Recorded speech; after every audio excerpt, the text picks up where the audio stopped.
तो मैं आपको समझा। ओके, लुक हियर, सपोज कर लो कि दो इधर पोटेंशियल V1 इधर V2 है, कैप्शन C1 C2, मुझे बिल्कुल दोनों पे जहां पे मीट कर रहे हैं दोनों, वहां का पोटेंशियल फाइंड आउट करना है हियर, और V1 is greater than V2। तो नेचुरली आपको मालूम है दे आर इन सीरीज, तो वो सीरीज में चार्ज क्या रहेगा, सेम। तो जो चार्ज इसमें से पास होके जाएगा ना, वो सेम चार्ज इधर से भी पास होके जाएगा। सीरीज में तो चार्ज सेम होता है, आपको मालूम है, ठीक है। ओके, तो हम कैसे करेंगे, V1 से स्टार्ट करते हैं, ठीक है। V1 इधर क्या आएगा, प्लस, इधर माइनस, इधर प्लस, इधर माइनस। लेट्स से मैं इसको क्रॉस कर रहा हूं, तो आपको फॉर्मूला पढ़ा था, that is Q is equal to CV। Q is equal to CV, ठीक है, कैपिटल Q ले लेते हैं। Q is equal to CV, तो V क्या हो जाएगा, Q बाय C। तो अब देखो, ये जब C1 को क्रॉस करेगा तो C1 के क्रॉस पोटेंशियल कितना दिख रहा है, V1 और V दिख रहा है, तो हम यार फॉर्मूला यूज करते हैं। तो फॉर्मूला जस्ट हियर, दोनों में चार्ज सेम रहेगा, both the charges are same, तो Q क्या होगा, V1 माइ Q क्या होगा, CV, wait, Q is CV, ये वाला यूज करें, तो ये हो जाएगा that is V1 minus V CV, और दूसरा होगा CV C V2 V minus V2, V1 minus V, और दूसरे में आएगा V माइनस V2, क्योंकि लेफ्ट से राइट जा रहे हैं ना बेटा, ये हाई है ना और ये लो है, तो हाई से लो की तरफ जा रहे हैं ना, तो V1 माइनस V पहले में लगेगा और दूसरे में लगेगा V माइनस V2। पोटेंशियल कुछ नहीं होता, पोटेंशियल डिफरेंस होता है बेसिकली। तो क्या हो जाएगा, C1 V1 minus C1 V is equal to C2 V minus C2 V2। तो इसको सिंप्लीफाई कर लो तो क्या आ जाएगा, V is equal to C1 V1 plus C2 V2 upon C1 plus C2। तो ये दो वाला हो गया, दो वाला आपको क्लियर हुआ, दो वाला क्लियर हुआ ना आपको। तो जैसे दो वाला मैंने बताया ना, वैसे तीन वाला भी आ सकता है न्यूमेरिकल। तो तीन वाला कैसे करेंगे, कल ये होती, हाँ वो मैंने कल डिस्कस किया था। Here same thing here, let's say V1 V2 V3, let's say हम इसको ले लेते हैं हाई पोटेंशियल, ये सब हाई पोटेंशियल है और ये भी हाई पोटेंशियल है और ये लो पोटेंशियल है। तो चार्ज कैसे फ्लो करेगा, फ्रॉम हाई टू लो। तो लेट्स से V1 से Q1 आ रहा है, इधर से Q2 जा रहा है, दोनों मिलकर Q3 हो जा रहा है। तो हमारी इक्वेशन क्या बनेगी, Q1 is plus Q2 is equal to Q3, ठीक है। तो Q की वैल्यू क्या होती है, C इंटू V। तो C1 V1 minus V, V क्या है, ये वाला पोटेंशियल, ये V1 माइनस V, फिर ये क्या हो जाएगा V2 माइनस V, ये हो जाएगा V माइनस V3, क्योंकि हाई से लो की तरफ जा रहे हैं ना, ये लो है सबसे। सिंप्लीफाई कर लो, V की वैल्यू मिल जाएगा, that is potential at a junction. Got it. तो तीन का भी होता है और दो का भी होता है, मैंने दोनों समझा दिया आपको, दोनों फॉर्मूले एक जैसे ही है। गॉट इट ना, कल हमने किया था ना बॉयज एंड गर्ल्स। यस। तो दो वाला भी चलो कॉपी कर लो, दो वाला, उसमें क्या है, ठीक है। तो आगे प्रोसीड करते हैं हम लोग। हाँ,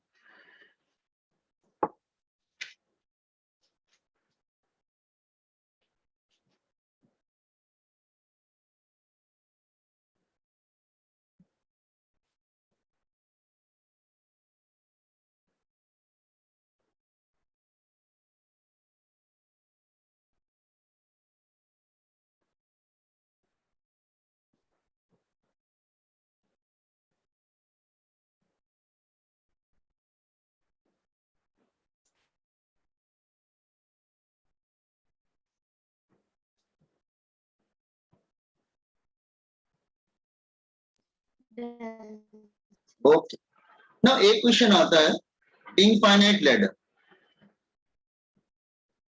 इनफाइनाइट लैडर।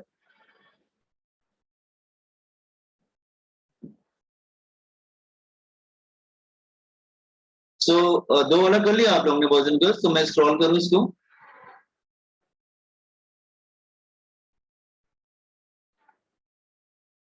यस। ओके ना, इनफाइनाइट लैडर देखो, इस पर भी न्यूमेरिकल आते हैं, जेई में भी और सीट नीट में। इनफाइनाइट लैडर, इनफाइनाइट लैडर क्या होता है, रुकिए, लेट्स से अगर कोई सर्किट इस तरह से दे रखा हो, मैं समझा रहा हूं,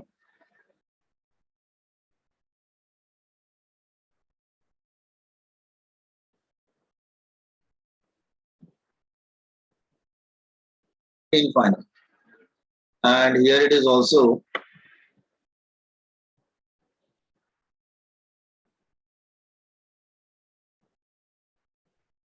infinite. This is A, here it is B, और इधर भी हमने कुछ कैप्शंस लगा रखे हैं इस तरह से.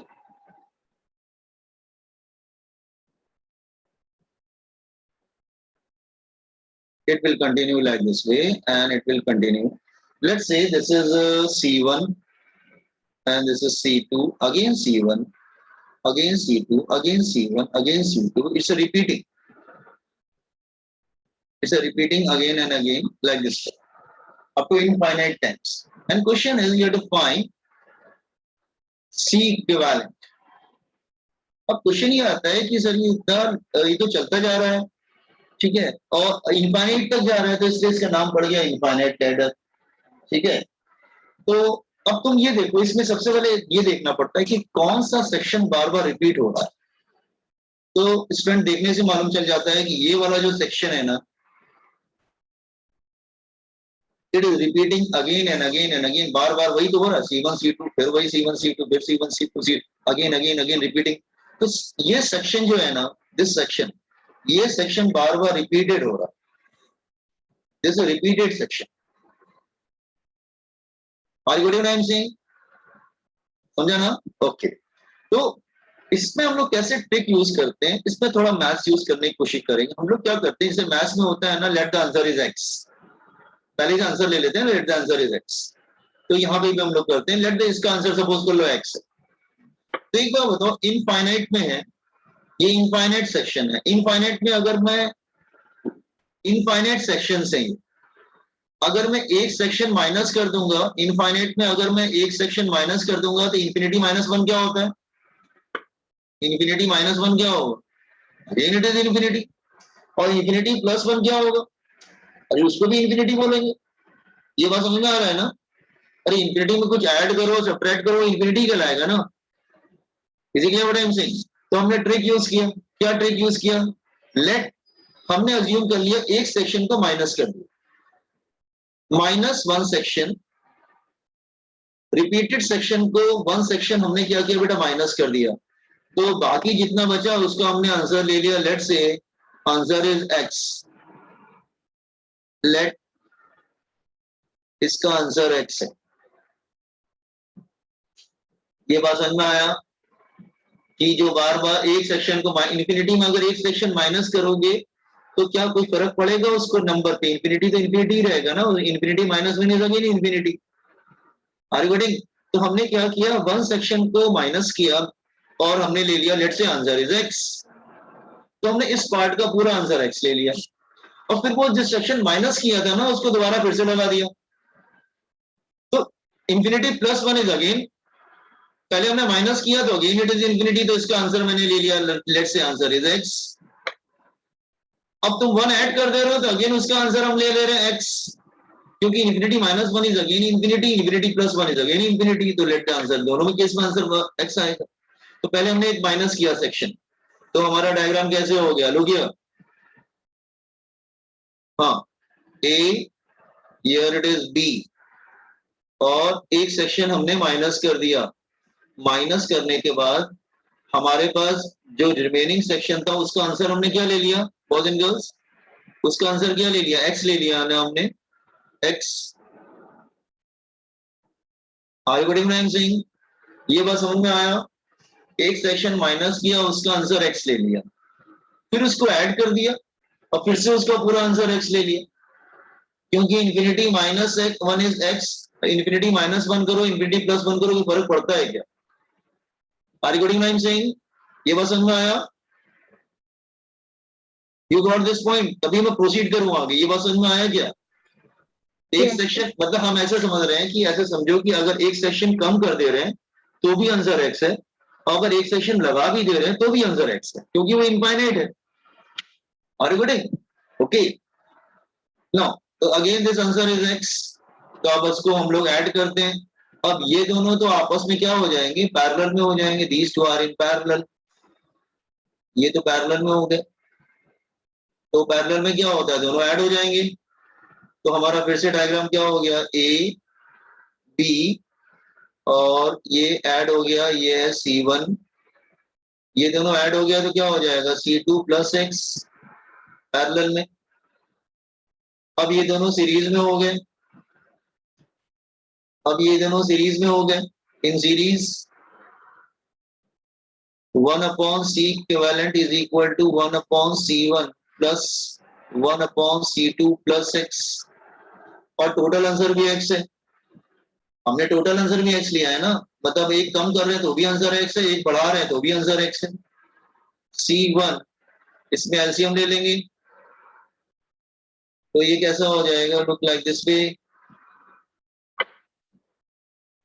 C1 C2 प्लस एक्स, तो C2 plus X plus C1 cross multiplied C1 C2 plus C1 x is equal to C2 x plus X square plus C1 x, ये C1 x कैंसिल हो जाएगा और हमारे पास क्वाड्रेटिक इक्वेशन आ गया, that is X square plus C2x plus C1 C2 is equal to 0। तो quadratic equation मालूम है ना, x is equal to minus B plus minus root B square minus 4ac upon 2a। याद रखना quadratic नहीं बना तो तुमने कहीं गड़बड़ किया, इसमें क्वाड्रेटिक ही बनता है लास्ट में। तो x की वैल्यू क्या आ जाएगी, minus C2 plus minus B square C2 square minus 4ac upon 2a, यही आएगा ना, नहीं माइनस 4a से चाहिए, वेट वेट वेट, यहाँ तो माइनस आ जाएगा एक से, तो हाँ माइनस तो प्लस हो जाएगा। Are you getting what I am saying? अब वैल्यूज वगैरह दिया रहता है, तो मैंने C1 C2 लिया, but in the examination values will be given to you, values दी रहती है। समझ में आया आपको, ये क्वेश्चन समझ में आया? तो this is the final answer. तो आई होप इनफाइनाइट लेटर आपको प्रॉब्लम नहीं क्रिएट करेगा, एक कम करना आंसर एक्स ले लेना और एक बढ़ा देना तो भी आंसर एक्स ले लेना। देखिए what I am saying, okay now copy down this one, infinite letter,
अच्छा मैंने आपसे बोला था कि कल मैं डीपीपी पोस्ट करूंगा, विदेशी ने याद भी दिलाया, बट मेरे उसमें डीपीपी तो तैयार की बट आंसर की नहीं है उसमें, तो आप बिना आंसर की दे दे आपको, क्या आप लोग ट्राई करेंगे क्या, डिस्कस कर लेंगे क्लास में? Yes sir. लेकिन आंसर की नहीं है, ध्यान रखना उसको शायद, ठीक है? तो अभी मैं थोड़ी देर में पोस्ट कर दूंगा आपको, शाम तक पोस्ट कर दूंगा, आप लोग ट्राई कर लेना। तो दोनों ही डीपीपी पोस्ट करता हूँ, okay. Sir please wait.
Sir, please scroll down. Okay. Now,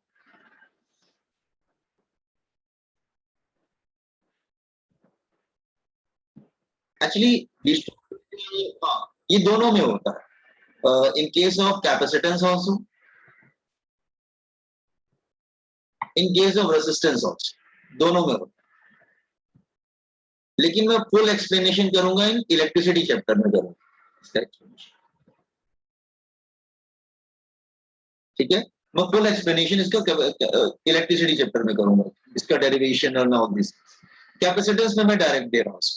ठीक है, और इसमें एक दो बाद में जब जेई वालों को अलग से थोड़ा सा क्लास होगा तो उसमें भी हम इसको कैपेसिटेंस का कुछ पार्ट कराएंगे, डेरिवेशंस वगैरह. ठीक है, ओके. तो व्हीटस्टोन नेम ऑफ पर्सन, मैं रिपीट कर रहा हूँ, डिटेल में हम लोग कब पढ़ेंगे बेटा? रेजिस्टेंस वाले चैप्टर, मतलब इलेक्ट्रिसिटी वाले चैप्टर पढ़ेंगे. ठीक है, ओके. तो व्हीटस्टोन ब्रिज क्या होता है? जैसे ये देखो, ड्रॉ करने के मेथड बहुत होते हैं. ठीक है, आप व्हीटस्टोन ब्रिज नॉर्मली जो ड्रॉ किया जाता है वो इस तरह से ड्रॉ किया जाता है. Let's say there single path here और वो पाथ फर्दर टू पाथ में डिवाइड हो जा रहा है. अच्छा, रेजिस्टेंस बना रहा हूँ क्योंकि आधे रेजिस्टेंस के वहीं कैपेसिटेंस आएगा. हाँ, कैपेसिटेंस रेजिस्टेंस दोनों के लिए वैलिड होता है. ये कैपेसिटेंस है और इसको दो पाथ मिलते हैं हियर. ठीक है, नाउ और उसके हाँ this one here, this one more here. Okay, और कैपेसिटेंस एक और इधर में लगा हुआ, दिस वन. वापस सिंगल पाथ में आ जाओ. तो यहाँ पे कैपेसिटेंस C1 लगता है, यहाँ पे C2, इधर लिखते हैं C3 और इधर लिखते हैं. तो आप कहेंगे ब्रिज तो हुआ नहीं है, ये तो दो पाथ में डिवाइड होगा. ब्रिज अब आएगा. ब्रिज ये कहते हैं जब दोनों पाथ को आप कंबाइन करें. Let's say this is A, this is B and this is C and this is D. Let's say तो चार्ज अगर Q एंटर हो रहा है तो वो दो पार्ट में डिवाइड हो जाता है. ठीक है, उसके बाद इधर एक पाथ पे रिकंबाइन होकर निकल जाता है. लेकिन अगर हम ब्रिज लगा दें इनके between, then let's say this is a bridge और उसमें भी कैपेसिटेंस लगा दें, लेट्स से C5. ठीक है, तो इसको सॉल्व करने के बहुत से मेथड्स होते हैं, लेकिन जो डिटेल मेथड्स होते हैं वो मैं आपको इलेक्ट्रिसिटी चैप्टर में बताऊंगा बार बार. ठीक है, इसमें खास बात क्या होता है, जैसे हियर अगर चार्ज ऐसे जा रहा है, लेट्स से इधर सपोज कर लो Q1 जा रहा है और इधर Q2 जा रहा है, लेट्स से लाइक मैं एग्जांपल ले रहा हूं।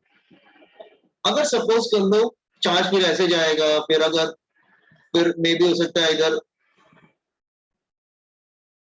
ऐसे ले सकते हैं समझाने के लिए थोड़ा सा। सपोज इधर से Q1 गया तो इधर कितना आएगा, एक, तो इधर आएगा that is Q minus Q1। फिर सपोज कर लो इधर Q2 जा रहा है तो इधर आता है Q1 माइनस Q2। ठीक है, कम डेरिवेशन वगैरह करते हैं सब हम। ठीक है, नो ओके, यही कुछ स्टूडेंट को बाद में अलग से समझाऊंगा। Okay, now this one. तो सपोज कर लो कि B और D अगर सेम पोटेंशियल पे हो गया तो let potential at B is equal to potential at D, मतलब same potential, let's say same potential. So no charge or current, no charge will flow between B and D.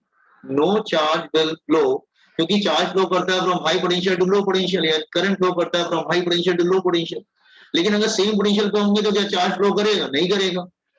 ठीक है, तो no charge will flow in branch BD। BD, तो अगर BD branch में कोई charge flow कर ही नहीं रहा है, करंट फ्लो नहीं कर रहा है, तो क्यों लगा रखा है उसको unnecessary? You can remove it, तो आप उसको निकाल सकते हैं, हमेशा नहीं निकाल सकते। ठीक है, जब B और D सेम पोटेंशियल पे होंगे तभी आप निकाल सकते हैं। ठीक है, तो नो, जब कोई चार्ज फ्लो नहीं कर रहा है ब्रांच BD में तो it is remove branch BD।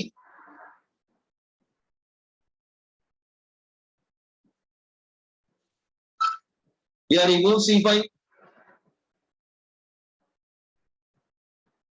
ठीक है, लेकिन जब B और D सेम पोटेंशियल पे होते हैं, what is the condition? When potential at B is equal to potential of D, अगर ये सेम कंडीशन में होंगे तो आप कहेंगे हम निकाल देते हैं, फिर क्यों लगा रखा है मैंने C5 को अननेसेसरी, इसमें तो चार्ज करंट भी नहीं जा रहा है, कोई ऐसा वायर लगा हुआ है जिसमें करंट जा ही नहीं रहा है, ना चार्ज जा रहा है, वो तो ऐसी सिंपली लगा हुआ है, कनेक्टेड है ओनली। उसकी कंडीशन क्या हो? उसकी कंडीशन ये होती, अगर ये रेशियो मैच कर गया, C1 upon C2 is equal to C3 upon C4, अगर कुछ ऐसा हो गया, अगर ये रेशियो मैच कर गया, 1 और 2 का रेशियो अगर 3 और 4 के रेशियो से मैच कर गया, तो समझ जाना कि ब्रिज बैलेंस्ड है। इसको बोलते हैं bridge is balanced. Bridge is balanced. इसका मतलब B और D सेम पोटेंशियल पे हो गए, इसका मतलब बेटर रिमूव C5, आप C5 को निकाल दो। तो ये कंडीशन याद रखना। तो स्टूडेंट क्या करता है, जैसे ही इस टाइप के ब्रिज देखता है वो इमीडिएटली क्या करता है, रेशियो देखता है, C1 upon C2 is equal to C3 upon C4। अगर ये रेशियो आ गया तो बोलता है कि अच्छा ब्रिज बैलेंस है, तो इसका मतलब B और D में चार्ज फ्लो नहीं कर रहा है, तो एक काम करता हूं मैं C5 को निकाल देता। तो आप C5 को अगर निकाल देंगे तो फिर कैसा हो जाएगा, फिर इजी हो जाएगा हमारे लिए। तो फिर हमारे लिए ऐसा हो जाता है लाइक दिस वे, फिर तो इजी हो गया, एक चार्ज इधर इधर जा रहा है like this way, then it's like this way, then C1 C2 C3 C4। तो C इक्विवेलेंट क्या हो जाएगा, ऊपर वाले पैरेलल में, नहीं सीरीज में, नीचे वाले सीरीज में, और दोनों आपस में पैरेलल में। तो सीरीज में मैंने बताया था ना, ऊपर प्रोडक्ट करते हैं, इधर सम करते हैं, तो ऊपर C1 C2 upon C1 plus C2, ऊपर वाला सीरीज में हो गया, नीचे वाला सीरीज में, और पैरेलल में दोनों आपस में, तो C3 C4 upon C3 plus C4। आपको पैरेलल सीरीज वाले को बताया था प्रोडक्ट अपॉन सम, तो C इक्विवेलेंट आ जाएगा लाइक दिस वे। लेकिन मेन जो है ना, देखो ज्यादातर नीट वगैरह में ना अनबैलेंस नहीं देगा, नीट में हमेशा बैलेंस देगा। मैं रिपीट कर रहा हूँ, नीट के बच्चों को बस इतना ही चेक करना पड़ता है C1 upon C2 is equal C3 upon C4। लेकिन जेई में अगर वो प्रॉब्लम क्रिएट करेगा तो वो अनबैलेंस दे देगा, मतलब वो रेशियो मैच नहीं करेगा, तो फिर सॉल्व करना पड़ेगा। वो सॉल्व करना कैसे पड़ेगा मैं बाद में बताऊंगा। Is it clear? ठीक है विदेशी, आप नोट कर लीजिएगा। ओके, नो बस अलग से मुझे जेई के क्लास में बताना पड़ेगा। तो फॉर द टाइम भी Yes, sir. ठीक है, आप लोग नोट कर लीजिए इसको, व्हीटस्टोन ब्रिज क्या होता है। Just here note it down. अच्छा रेजिस्टेंस में भी होता है, लेकिन मैं डिटेल में पढ़ाऊंगा रेजिस्टेंस के चैप्टर।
पी स्टोन भी बहुत इंपॉर्टेंट है।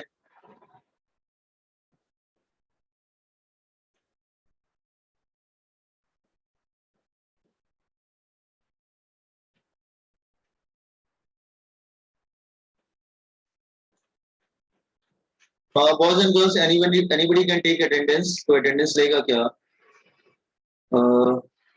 शुभम, हाँ शुभम आए। Shubham Yes, attendance sir. ले लेंगे, वो अटेंडेंस ले लीजिएगा। हाँ सर।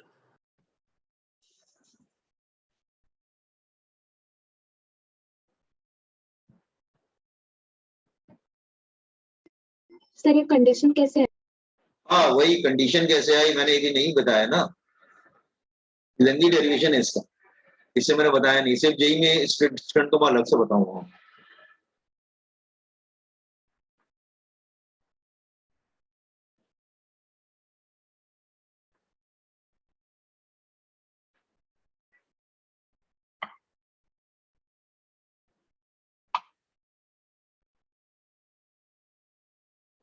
और रेजिस्टेंस में भी ऐसे ही होता है, R1 upon R2 is equal to R3 upon R4। Resistance में मैं प्रूव कर दूंगा, ठीक है,